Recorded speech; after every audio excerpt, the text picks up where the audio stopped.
మద్యం కుంభకోణంలో జగన్ పేరైతే తెర మీదకు తీసుకొచ్చేశారు. తాజాగా సిట్టు దాఖలు చేసిన అనుబంధ ఛార్జ్ షీట్లో మద్యం సూత్రధారి జగనే అంటూ సిట్టు ప్రధానంగా ఆరోపణ అయితే చేసింది.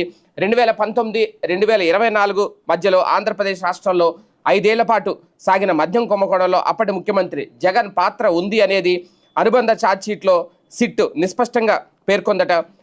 మద్యం వ్యాపారాన్ని అక్రమ సంపాదనకు రాచమార్గంగా మలుచుకోవడంలో అప్పటి సీఎం ఏ మార్గాలు ఎలా తీసుకున్నారో కూడా సిట్టు ఈ అనుబంధ ఛార్జ్ షీట్లో వివరించిందట.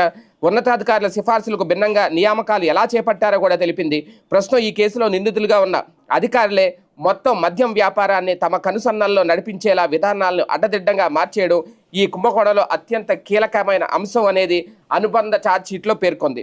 ప్రధానంగా సీఎంఓ మాజీ కార్యదర్శి విశ్రాంత ఐఏఎస్ అధికారి కాల్వ ధనుంజయ రెడ్డి ప్రస్తుతం ఆయన A31గా ఉన్నారు ఈ కేసులో. అలాగే జగన్ ఓఎస్డీ పెళ్లకూరు కృష్ణ